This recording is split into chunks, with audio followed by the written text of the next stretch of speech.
questions that are coming through? We're going live, just FYI. So. Oh, okay. Chat me. Yeah.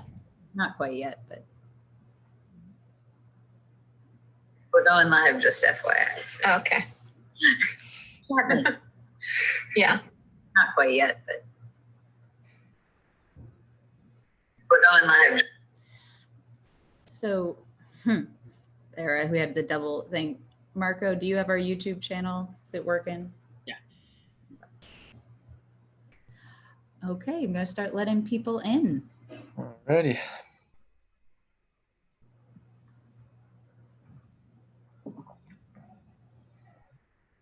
Well, hello, everyone.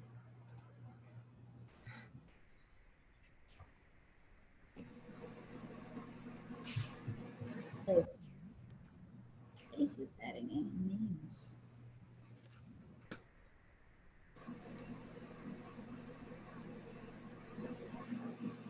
For everyone joining, we're just kind of letting folks in from the waiting room, probably give it a minute or two so that anyone who's just signing on or running into any trouble has some extra time to get in there.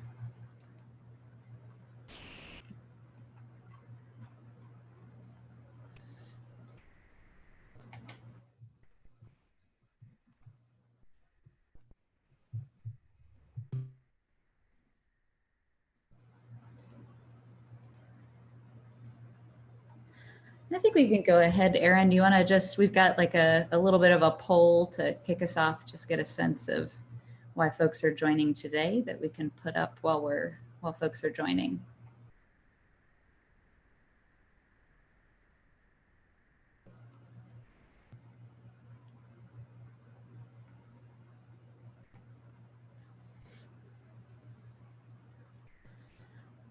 Just a housekeeping note for everyone. We are recording because we were planning on posting this on both of our websites after the fact. So if you stay on video, you might see yourself later.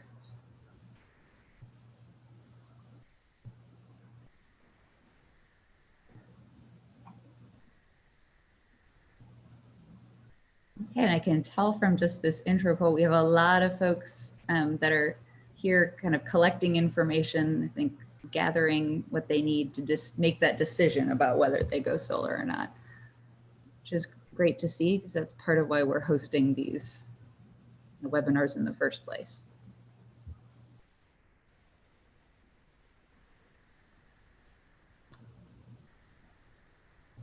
I think I'm just going to give folks another 30 seconds or so to join, and then we're going to get right into the presentation. Actually going to start by sharing my screen.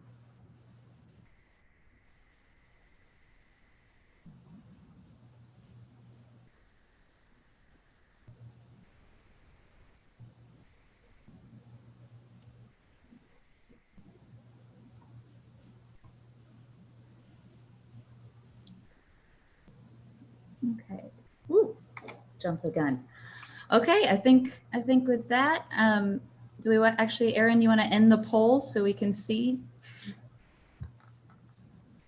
Great. So we have one person that's ready to get a solar system ASAP. So I think maybe we can have a goal, Ryan, by the end of this webinar. Maybe we can relaunch the poll, see if we can get a few more into the I want to get a solar system as soon as possible. A couple more looking at later this year, some next year, and then just a lot of folks who are here to get information, which is great. Okay. Welcome everyone to our Solarize information session. My name is Bree West. I'm the Director of Communications and Outreach for the Piedmont Environmental Council. For folks who haven't heard of us, PEC is a nonprofit organization that's been around for about 50 years, working to protect and promote the natural resources, rural economy, history, and beauty of the Virginia Piedmont. We're active in a region that spans from Clark and Loudoun County in the north, all the way down to Charlottesville and Albemarle. And energy is kind of, it's a passion of mine. I'm the Solarize point person. It's a core part of PEC's mission. It's trying to think of how best to describe it. We've been in some fights over the years over energy infrastructure. We've also always been passionate about clean air and clean water. And so distributed renewable generation is a big part of the solution. So that's why we're here today. And I'm joined by my colleague, Ryan Van Patten of the Local Energy Alliance program. Ryan's their solar manager. And Ryan, can you just give us a little brief window into who and what LEAP is? Yeah, thank you. So again, my name is Ryan. So the Local Energy Alliance program, or LEAP for short, most people call it LEAP. We got started actually just over 10 years ago now. And the main goal for us was to implement energy efficiency modifications to whether it's residential or even some commercial buildings too, just to make them overall more energy efficient. And then I guess about 3 or 4 years after we got started, we actually put on our first Solarize Charlottesville campaign, which was super successful with over 100 installations going through that campaign. And so we've done at least one campaign each year since then. And again, partnering with Piedmont Environmental Council has been really, really helpful throughout the years. Awesome. And then let's see, today we're also lucky to have with us, I'm hoping actually, I'm not sure I saw Tim join yet, but hopefully he's there. I definitely saw Sam from Nova Solar, but we'll have Sunday Solar here as well. We have these installers who can help answer some of the more technical questions, hopefully.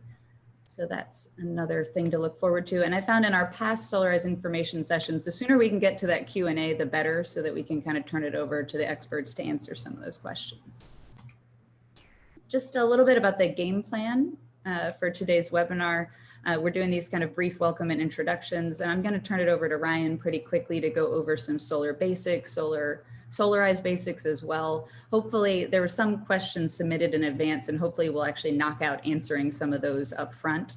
And then again, we'll get into that Q&A, and folks, you're welcome to ask questions. You can come onto video, or you can just chat things into the chat, and I'll kind of aggregate and collect those and try to tackle them one by one. And anything that we mentioned today in terms of resources, we'll try to collect together to send out as a follow-up email and also to post on our website. So don't worry about taking notes on specific links or pages to go visit. We'll make sure to send that out after the fact. Okay. First off, I just start with an easy one, which is, what is Solarize Piedmont? It's an initiative that we're obviously PEC and LEAP have teamed up together on. It's a campaign, and it's all about demystifying the process of going solar. So over the years, a lot of what we've heard from people is a readiness and interest in going solar. And then there's kind of this apprehension about, well, but I don't know if I'm going to get the right installer, or how do I know if I'm getting a good price, or I've got some questions and I don't really want to talk to a salesperson. You know, I really just want someone to kind of help me through this process. And there's enough questions that it ends with someone not going ahead and getting that solar system. So part of what this campaign is about is just trying to make that process a little bit easier. The next question though is like, but okay, that's fine. That's a process answer. But what's the real benefit of it? And I think the benefit comes in they're vetted installers, and there's pricing that's transparent, and it's negotiated up front. So basically each year, the folks at LEAP, it's really Ryan, issues a request for proposal. There's a bid process, and installers who've basically said they're interested in participating in this bid process, they get that RFP, and they put together a bid. And so you've got a number of installers kind of bidding against each other. And that bidding process tends to do a couple things. One, you're going to get vetted contractors. So these are contractors with pretty good reputations, and those are reputations that we can check. And then because they're bidding against each other, they kind of tend to come in with a price that's a little bit below the retail rate. And they do that because it's a time-limited campaign, just a few months. And they know, again, that they're going to get those sales leads out of this process. So that's kind of what's in it for the installer. But that ends up really helping out, I think, the regular resident of the area, because you can feel a little comfort that these are these are good installers and they're offering you a good price. And that's a price that you can actually go see posted on our website. And I think Ryan's going to take you through this year's pricing in a later slide. And then, yeah, the PEC and LEAP staff have done a lot of that homework up front, and we're here to answer your questions, basically be an ear and support you as you kind of look into getting a solar system. And so with that, I'm actually going to turn it over to Ryan to talk a little bit more about, again, Solarize and solar in general. And we have one more quick poll, I think, that Aaron's going to launch while we do that transition.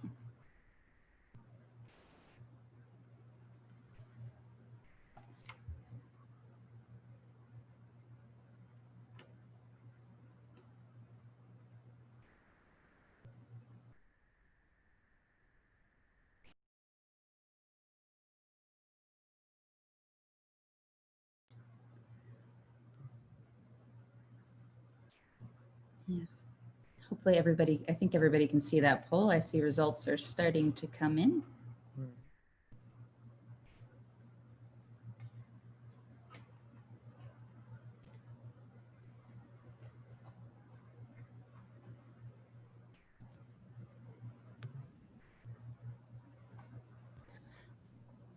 Oh, and just as a moment of housekeeping, I've noticed that both Chris Meyer and Chris Miller, the executive director of LEAP and the president of the Piedmont Environmental Council, are also on the line. So they might be able to tackle some question and answer period themselves in the chat. So if you want to go straight to the top, they're there for you as well.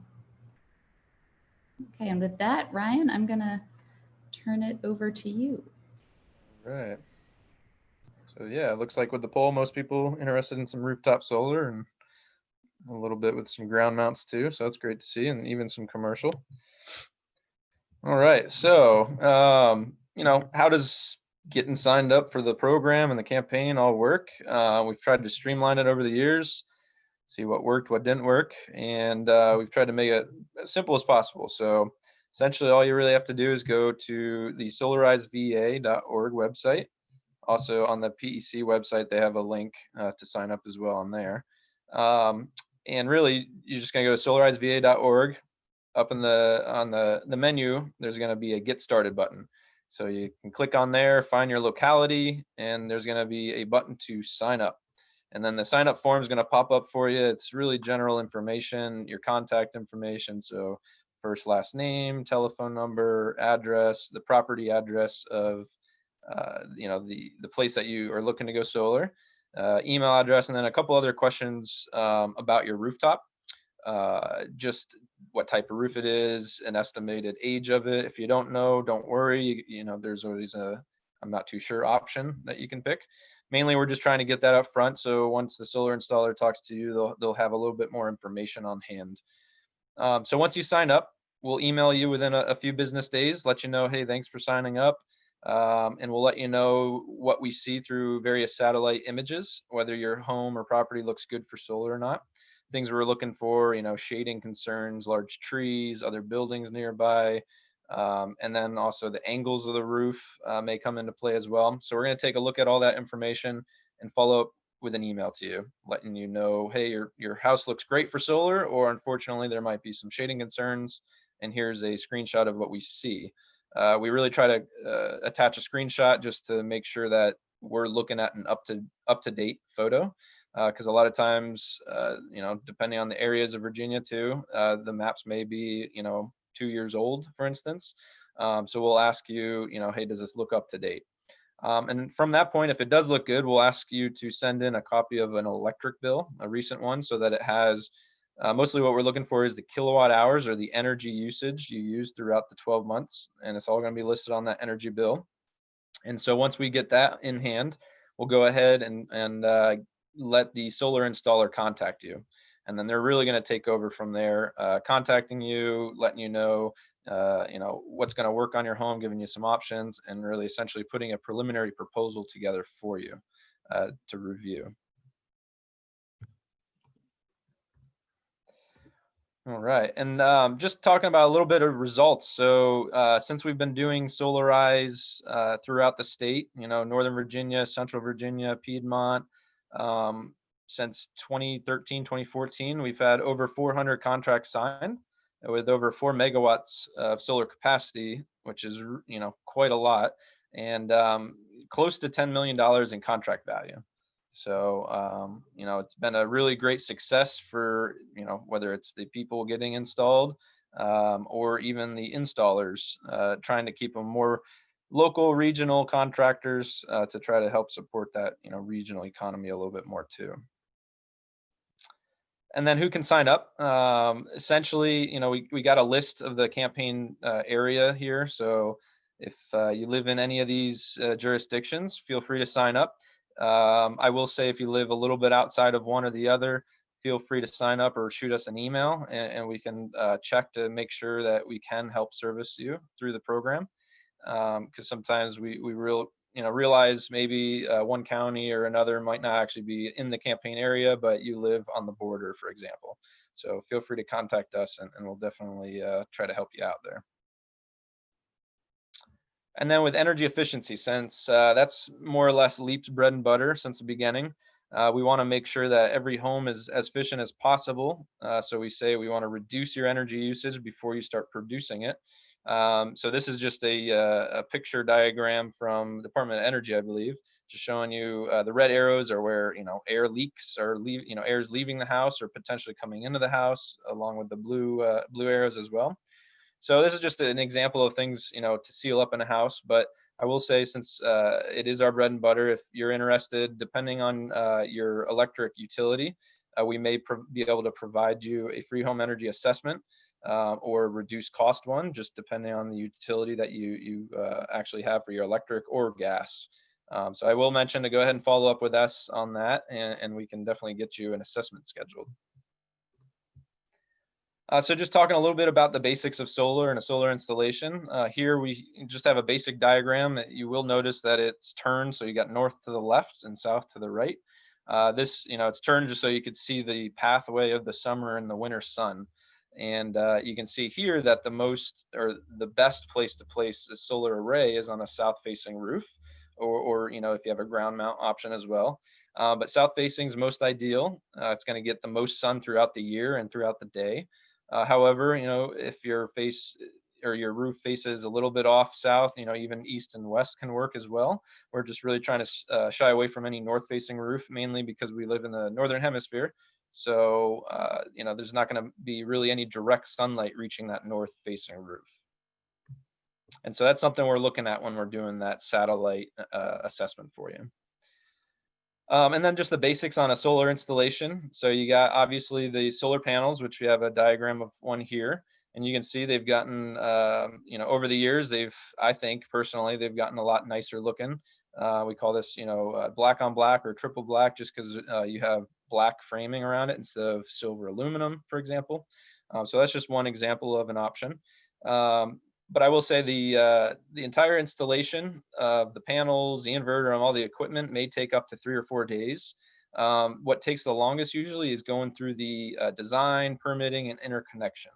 So we do list that may take up to 6 to 12 weeks, or just really depends on the jurisdiction and the design process and everything like that. So the sooner you can, if you really do want to go solar this year, the sooner the better to sign a contract so you can kind of get through all that and get it installed by the end of the year. So besides the solar panel itself, or module, we'll call it too sometimes, is the balance of system, which is the other hardware, which includes the inverter, the cables, the meters, everything else associated with the system itself. And so here, here's just a couple pictures of different types of racking hardware or mounting hardware, depending on the type of roof you might have. And once you get that mounting or racking hardware up, it doesn't take, that's usually the hardest part. Getting the panels in place is kind of, they lock them in place, hook them up, and, you're well on your way to producing clean energy. So here, so the inverter, the other piece of equipment besides the panels, other, main component, at least in the system, is what we call the inverter. So there are a few different options here. There is a string inverter, which is a larger box that would be placed somewhere near your meter. And that would be tying all your electrical panels strung together into the string inverter. There are other options, which are microinverters or DC optimizers, which work a little bit differently. You're going to have one of those on each panel, on each individual panel, and it's going to invert or optimize the power output per panel, versus the string inverter is going to be the entire system altogether. And so why you might want to go with one versus the other is if you do have some shading concerns. For example, one tree maybe has a moving shadow across your roof space. In the morning, it might cover one panel, but in the afternoon, it might cover a different panel. But throughout the day, it does move. So that might be a situation where a microinverter or an optimizer might work a little bit better, because it's going to optimize the production output per panel versus per system. And vice versa with a string inverter. If you did have shade on one panel, it could bring down the overall production of the entire system. So I will say, I really rely on the solar installer to really give a recommendation on which one works over, better over the other one, since they're going to be doing the shading analysis if there is any shade, and they'll kind of let you know which one works a little bit better. There's the string inverter photo there. And so once you put all the components together, like I said, mostly the modules or the array of panels and the inverter are the two main ones. So here you got a diagram just kind of showing you the flow of electricity or electrons. So you got the sun shining down on the array. It's going to knock those electrons off, creating the electricity going through the inverter. So the inverter is going to convert that DC power electricity that the panels create into AC electricity, so that your house can actually use it. And then it's going to have some safety switches in case you have a sun or a storm that might knock down the power. For example, we don't want any power going onto the grid when they're working on it, just for the safety of the workers. So there's going to be some safety disconnects. It's going to go into the main electric panel, and then if you're using electricity at the time, it's going to be used right away. However, if you're not home, you're on a really sunny day, any surplus of energy that you're generating is going to go back out through the electric meter and onto the grid, which goes right into the next slide. All the systems that we're helping through Solarize are going to be called net metered. And so what that means is you're going to kind of use the grid as a backup, and you're only going to be paying the grid for grid power. You're only going to pay the net of what you're pulling off of the grid. So I just run through this quick diagram. This actually comes from Dominion Energy itself. It's a, you can see here the solar array is generating 1,100 kilowatt hours. However, the house is only using 1,000. So you have that extra 100 kilowatt hours that's going to go back through the meter onto the grid, and the grid's going to give you a credit so that you can pull 100 kilowatt hours at a later date, whether it's that evening when the sun goes down, the next week, the next, in the wintertime, for example. So that way you can bank those credits on those days that's really sunny. You might not be home as long, for example, in the summertime, and then you're going to be able to pull from those credits without having to pay for that electricity.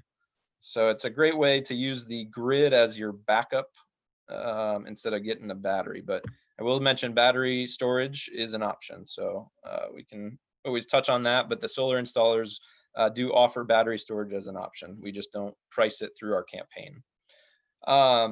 So the next slide, tax credits. This is the big incentive in Virginia besides the Solarize discount that we're able to achieve. The federal tax credit is 26% of the total installation costs associated with your solar install. And so it is a credit, not a direct rebate. So you will have to owe the federal government taxes before you can get that credited. But if you're not able to take it the first year, you can roll it over. So I will mention this is the big federal tax credit. It will go down to 22% starting next year. And then so far, the year after that in 2022, it's set to go to 0 unless it's a commercial installation. And then here, just a slide on all the price points. You can see a lot of prices are fairly similar. I'll just run through real quick, but again, it's all on the solarize.va.org website. So we got roof mounted versus ground mounted systems. And then as you get to a bigger system, the price point is going to go down a little bit.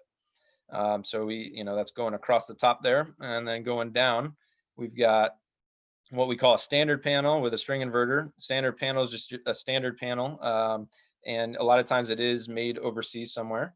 And then we do have a Buy America compliant panel, so that's going to be a U.S. made panel. And so you can see it is a little more expensive, but it's supporting the solar industry in the United States. So it is going to be a little bit more, but you can see here that the string inverter versus the DC optimizer or microinverters, they're going to be the same price. So again, kind of going back to that, relying on the solar installer to really suggest which one is going to work better for your situation. And then just highlighting, I pulled this just about a week ago. State average, according to solarestimate.org, is about $3.11 per watt. And so how you would price, if you had say a 6 kW or a 6 kilowatt system, standard panel, you would multiply that $2.55 times 6,000, and that would be the total installation cost before the tax credit.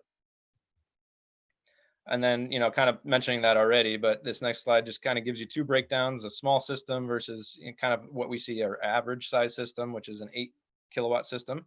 So just going down the 8 kilowatt system, total install cost before the tax credit going to be just over $20,000. But then if you're able to get that full 26% tax credit, it's going to bump it down to just over 15,000. And then the next line item is the annual kilowatt hours produced in the first year. That's how many kilowatt hours that system, that 8 kilowatt system, is going to generate in the first year. It is an estimate because, obviously we're relying on weather and everything like that. But we do use what's called it's called PV watts. It's a calculator put out by the government. So if you ever want to take a look at it, it's just PV watts. You can Google that. It'll be the first thing that comes up. And then the next line item, we put average monthly PV income in quotes, or kind of more or less what you're offsetting in electric costs, what that value of electricity you're generating costs. So on average, in the first year, monthly average is $96 is how much electricity you're generating with that 8 kilowatt system. And then the warranties involved. So whenever we go through the bidding process for the campaign, we do require that any contractor that's part of it is going to give a 10-year workmanship warranty. So that would cover in 10 years, say, and I'll say, if you have a first rainstorm, you're going to really notice any kind of leaks that you might have, because I do, that's a lot of times the biggest worry that people have is there's going to be some leaks in the roof. But you're going to notice that right away with the first big rainstorm, and that would be something that the contractor would cover under that. Other than that, there is product warranties from manufacturers for all the different products or pieces. So we got the solar panel or module. It's going to be a minimum of a 10-year manufacturer product warranty. So that covers any kind of defects of the panel itself. I will say these are minimums. Depending on the option you go with, they might be a little bit more than 10 years. The inverters, again, 10-year product warranty, and the mounting hardware also has a 10-year product warranty. And so we just want to include this guy here. I think we may have a poll to come up here on the screen for you guys too, but we always get questions about HOAs. I live in an HOA. What can I do about it? Or are they going to give me an issue or anything like that? So LEAP, with the attorneys, Reisinger Gooch, put out a review of the solar law for homeowners in Virginia. It has changed recently over early 2020. There's been some changes in the positive fashion for solar. So feel free. We're going to include that link when we send out a follow-up email from the presentation. But feel free if you have any questions about solar benefits and HOAs and everything. Feel free to take a look at that. Looks like the majority of our attendants actually do not live in an HOA, but there are some that do. So that may be something you want to take a look at.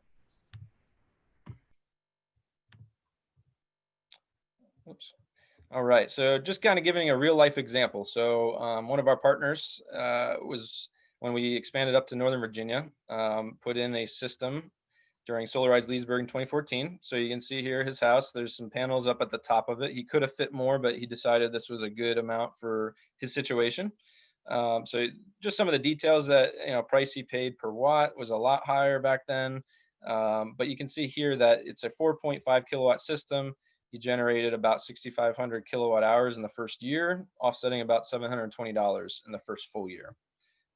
So he calculated, this was maybe a little bit ago, but he calculated he's going to have about a 16-year payback with a 6.25 average rate of return. Things will change with that, I will mention, just depending, because when we look at solar, it is the lifespan of the panels that a lot of these paybacks and rate of returns are calculated. So lifespan of panels are, they say, at least 25 years. put out by one of their product guarantee or their performance guarantees. So I just did want to mention that. And he offered his production per month for the first couple years here, or first, yeah, 3 years here. So you can see, you know, obviously the sun's higher in the sky for longer during the summer months. So you can see those higher numbers in the summer months, lower numbers in the winter months, just because, you know, the sun's not out as long and it's lower in the sky. So, and every system is going to come with a monitoring program. As long as you will need internet capability in the house to access this. This is a great tool to take a look at how your system's performing, basically real-time data. It has historical data usually as well. It's going to depend on the inverter company manufacturer. This one that I pulled a photo of an employee of ours, it was a Solarize inverter. So depending on the inverter you go with, it may look a little different, but it's going to have very similar information on it. Just so that you can keep an eye out on how it's performing. And I will say a lot of the companies also have phone apps that you can take a look at too if you're not home. And so we do have 2 campaign solar installers this year. We got Sunday Solar and we got Nova Solar. So they are part of the campaign this year. And I will mention Sunday's been part of previous campaigns in the past. This is the first time Nova Solar has been part of our campaign this year. But so far, doing a phenomenal job, and they've been around quite a while as well, so they definitely have the experience. Hey, Ryan, I'll just pop in for a second. I think Yep. we have Sam and Tim here from the 2 companies. Sam, do you want to just introduce Nova Solar, and then we'll let Tim say something about Sunday? Yeah. Hi, everybody. I'm Sam from Nova Solar. We're a installer. We mostly install in Maryland, DC, and Virginia. I've been personally installing for Nova Solar for 4 years, PMing for about 2. And, you know, it's been amazing, the growth in solar in the region, and the way that, you know, system sizes and things like that have developed. It's been really cool to see the technology improve, and, you know, it's exciting to be part of the Solarize program for the first time. Thanks, Bree. Great. I think, Tim, are you out there? Are you able to unmute?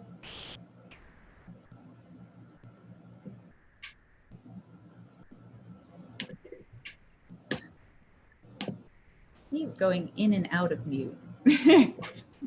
Tim, are you there? Yes. Are you able to hear me? Yes. Hi, everybody. I'm Tim. I do technical design at Sunday Solar. We're proud to be partnering again with PEC and with LEAP. This is our 3rd year winning the contract, the bid for Solarize campaign, and we just really like to be your conduit for PV information. And we really like it that we've really leaped forward with LEAP to get some more solar on more roofs in Central Virginia. Awesome. And then I think that's the point where we've just kind of, Ryan, thank you so much for running through the basics for everyone. Hopefully we answered a few of those kind of upfront questions that were submitted, but I'm curious now, I'll turn it over to our webinar participants, see if anybody has a question to kick it off with. See who's brave. And if anyone is shy, don't worry, the chat works too. That's a great way to submit a question.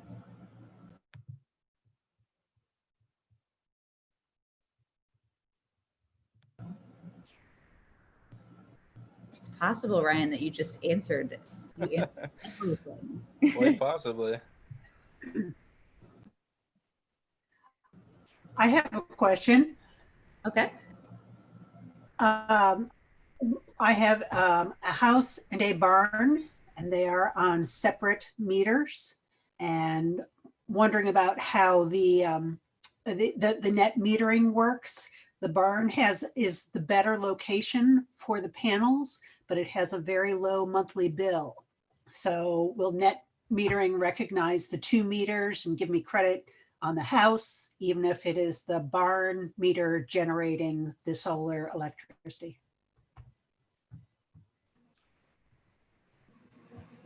I'd be happy to field that one. So what would happen is you would have your utility bill, and the net metering would still be credited to you, but it would be on the barn account. So you have a few different options. You can just utilize that through that account, and it wouldn't affect your bill on your home, but you would be seeing the benefits through the farm bill. Conversely, you could connect the farm to your home meter, in which case you could power both locations with a system. You could have panels positioned on the barn and on the house if that was necessary for the size of the system you needed to fully offset. So that would probably be what we would recommend is connecting the two and having one bill, one meter, and then you wouldn't have to worry about balancing anything out between two accounts, or doing any spreadsheets or anything like that. It would be a very simple arithmetic done by the utility. Thanks, Sam. Thank you. I'll take actually the easy one that just came through the chat, and I can't believe we didn't put this on one of the slides, but the deadline for this year's program. Actually, we kicked off the program mid-June, and so the deadline to sign up is August 31st. So again, all you're doing is doing that interest form that by August 31st, and then soon thereafter, you're going to want to send along the copy of your utility bills to Ryan after that kind of solar assessment is done. So August 31st. And then let's see, another question came in from Carla. She says, I'm a Dominion Energy customer. If my solar output is greater than my use, will I still get a bill for $10, $20 as fees each month? And you could probably tell from all of us nodding our head that the answer is gonna be yes. Ryan or Chip, do you wanna get into why? I can let Tim answer a little bit more, but generally speaking, it's a connection fee, more or less, to support the grid a little bit more. I don't know, Tim, if you have anything to add on that. Yeah, there's often others. Right. So yeah. So connection fees vary by your utility provider, and the connection fee, like Ryan said, is just a standard fee that you're getting charged no matter what, whether you're on the grid or not. Locally here, Dominion has one of the lowest standard connection fees that we see, just being $7 a month. And there are some higher connection fees out there. So even if best case scenario, your system is producing 100% of your electricity, it still shows your utility offset being, maybe 97, 98%, because you're still paying that $7 a month. But, it's a lot easier to pay that, less to break a $10 bill on your bill every month than it is to, to be dishing out the $200, $300 a month, which is one great benefit of solar. Yep.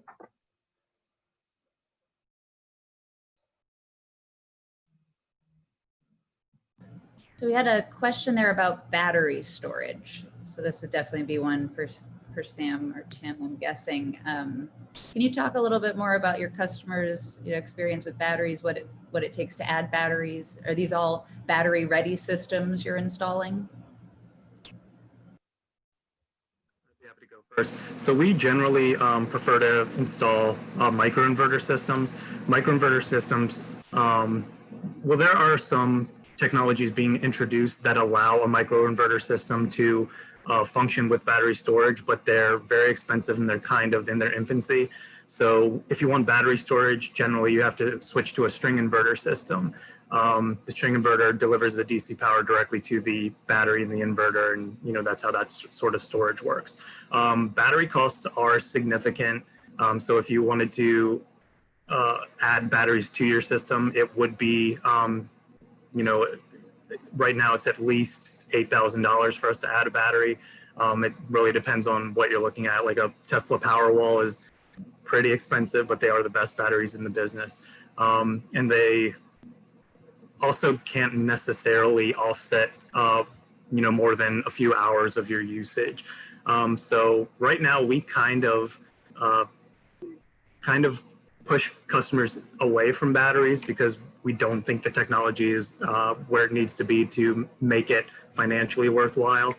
but it's getting there. You know, the tech is evolving incredibly quickly, and as more and more people get interested in it, there's more incentive for companies to invest in the development. So, you know, in Nova Solar's opinion, we are on the cusp of being at the point where batteries make financial sense, but right now we just don't advocate for them really.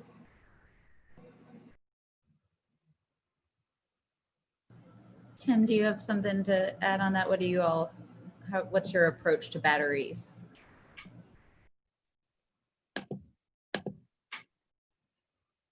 We do prefer to install optimizers and string inverters. So there's a really easy option with SolarEdge, which is one of our optimized systems, to add a battery ready inverter. If we see the battery prices in the future are projected to sort of take a drop, lots of money's being put into research and development for batteries at the moment. So lots of our clients who aren't quite ready to make the step to the battery are able to install a battery ready inverter. Then with that battery ready inverter, which is really a nominal fee on top of you know, the cost of a regular inverter, your system functions perfectly as a non-battery system. And then when that time comes that you want to install the battery, it doesn't seem as painful because you're just installing one small piece of equipment or one piece of equipment on the wall, and then all of a sudden you have battery power. Okay. I see another question about an easy one that I can tackle, logistical one about, will a copy of these slides be posted? And absolutely, this entire slide deck will go up on our website along with the copy of the recording, but we'll embed the slide deck as well. Another question came in about somebody who has a fairly steep roof, so a steep slope.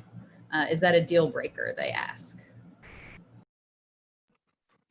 Absolutely not. Standard install safety equipment is adequate for pretty much any slope.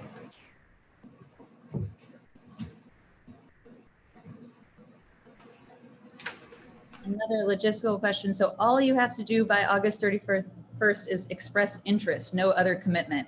That is correct. No other commitment is required other than filling out that sign up form and being really interested. I mean, these are real businesses, so you don't want to waste their time. But at the same time, the installers are there to kind of to give you a proposal and put something in front of you and work with you on that proposal. So it might be, you know, there is no commitment up into the point that you sign on a dotted line on a contract.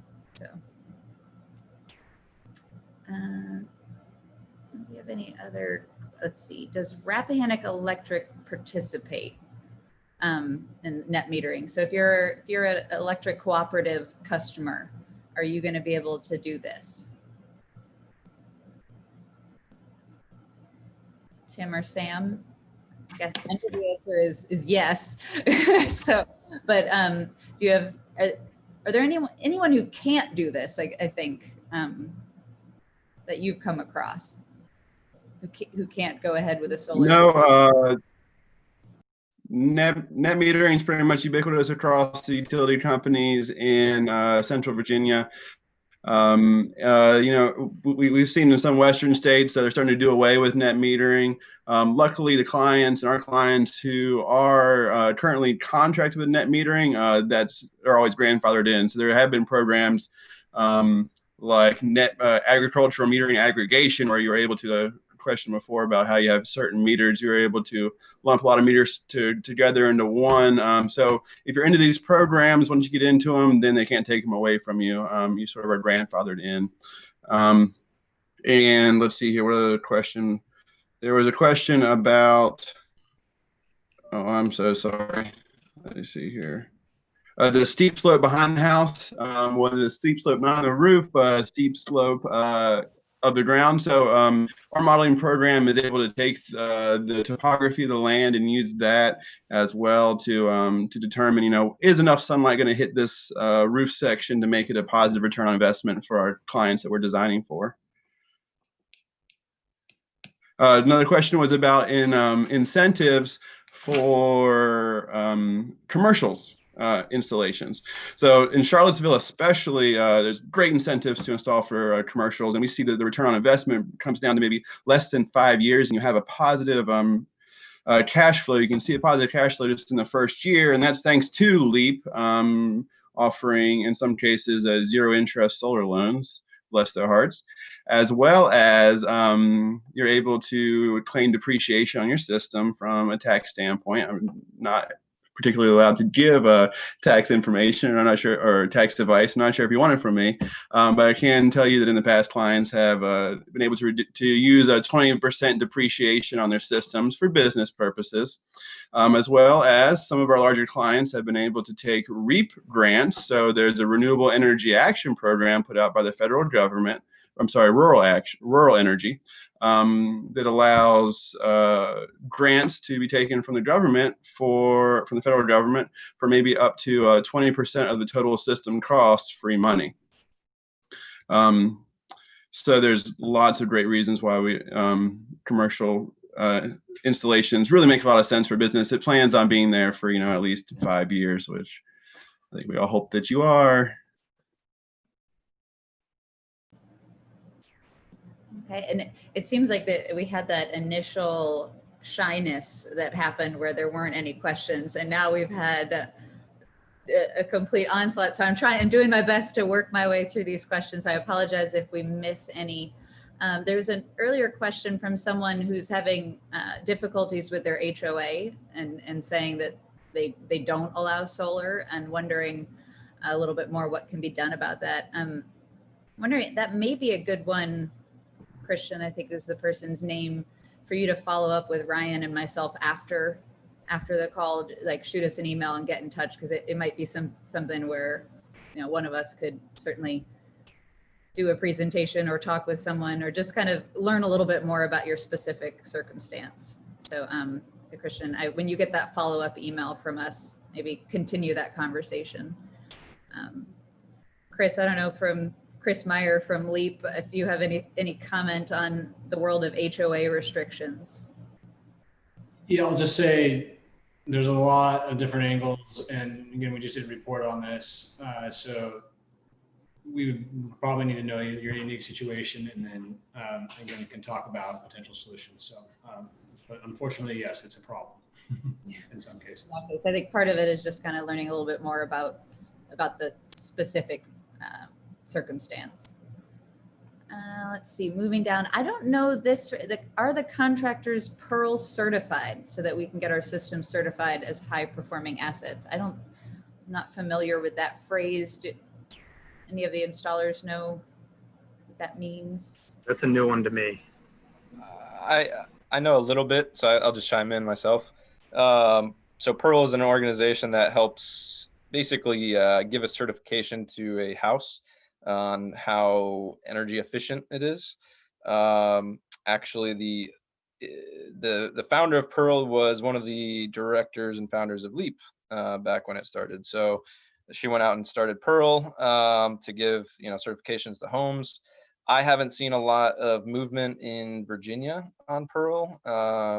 That's why I believe they moved out west to possibly Colorado within the last few years. So I don't think any of the solar installers we've worked with have actually worked directly with Pearl, but I'm sure it may be something that Pearl may want to reach out to the contractors about. So potentially. Then another question from someone, from Lisa, asking about EMF levels, if anybody knows anything about whether solar on the roof increases EMF levels in the house. It's not something I've read anything about or heard anything about. Ryan, Sam, Tim, or Chris? Yeah, I haven't heard anything about it. You have electricity moving through wires above your home, so you would think there would be some level of EMF, increased EMF, but I haven't seen anything regarding those levels being dangerous, or even if they are present or not, if it is actually increasing EMF levels.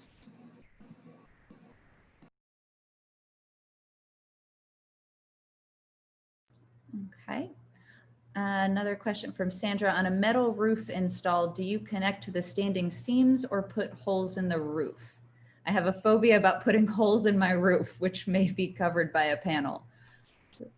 If you have standing seams, we connect to the standing seams. Otherwise, corrugated metal roofs, you would have an attachment that would have penetrations in the roof.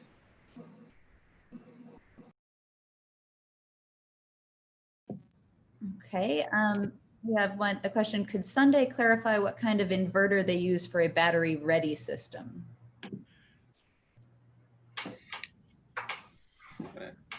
For a battery ready system that does not have a battery hooked up currently, we usually would push for, or we would suggest to use a Solarize Store Edge 7.6 kilowatt battery ready hybrid inverter. We really like Solarize. They've been in the game for 10 to 12 years, and we've installed lots and lots of their inverters, and we have lots of happy clients with their battery ready systems. Okay, great. This is a kind of a fun question. I haven't seen this one before. What about keeping them clean? We live near a railroad. There's probably a lot more grit than in some other places. Modern panels are largely self-cleaning, so as long as you get rain, generally you're going to have all the grit and grime washed right off the panel. However, if you do see soiling, you can manually clean the panels, which might involve using a hose or a brush or something like that. But for the most part, they keep themselves pretty clean. Okay, there's just a few more questions coming in, and it looks like we're pretty much on track to wrap up in the next 10 minutes. And I'm guessing some folks have probably already departed, but if you hang with us for a little bit longer, I think we're going to be done pretty soon. Here's another question about return on investment assessment. So when you guys are putting forward a proposal, do you include some basic ROI calculation?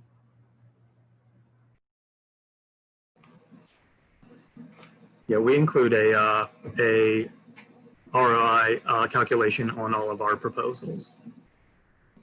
It's based on your usage versus the projected production of the installed system. Tim, I'm guessing you all similarly, there's some sort of ROI built into those.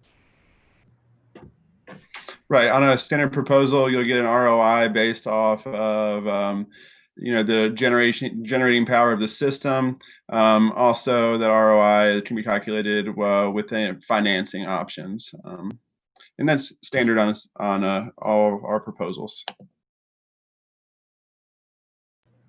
Okay, and then we've got a question about state incentives for going solar, which is kind of a sad one in that we do not unfortunately live in a state with a state tax credit at the moment. We're relying on that federal tax credit. There are some local incentives. So I think on our website, and I think on the LEAP website, there's a list of some counties that offer kind of a reduction. I forget if it's a reduction in your property tax assessment, I think.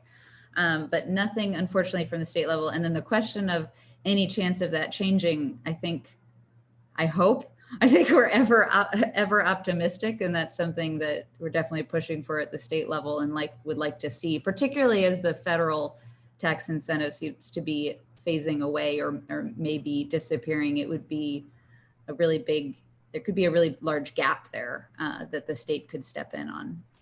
At least that's my opinion. Bree, this is Chris, real quick. Just for everybody, the whole idea of net metering, so that when you sell power back to the grid, of course, normally the grid operator is buying power at a wholesale rate, so about half the retail rate. So the ability for you to actually sell power back to the grid at the retail rate, to a certain extent, some people consider it a subsidy. And luckily, in this last legislation section, they actually guarantee that, though, for the next, I think, to whenever. So, and that was always up in the air a little bit. And in many states, unfortunately, the legislators have changed it where you're not able to do net metering, and thus aren't getting kind of like a subsidy, basically. So it's very indirect in that sense, but unfortunately, no, there's, like Bree said, there is no state incentives to install or anything like that. Okay, I'm starting to think we're largely through the questions there. Chris, did you ask your own question? Well, so this is a little, and I'm sorry, I say this for the end, but I don't know if Sam or Tim have thought about this much, but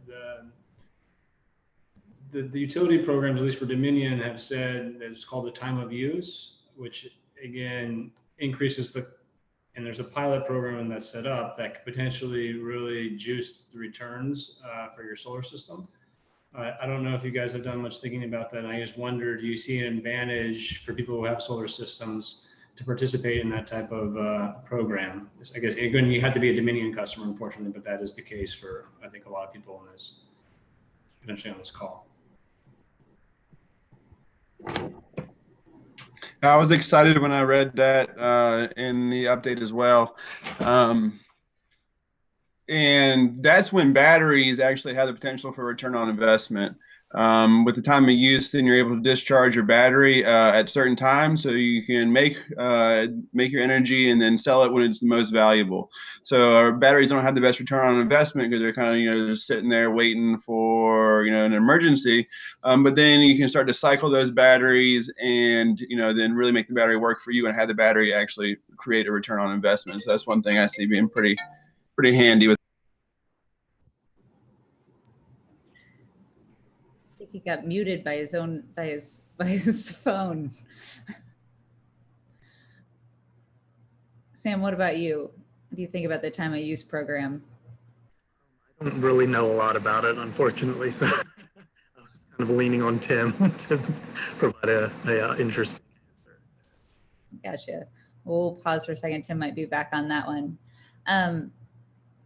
I think one of the things I would just encourage, there were a lot of folks on this webinar who were here to get information. I think they're kind of just trying to take that step.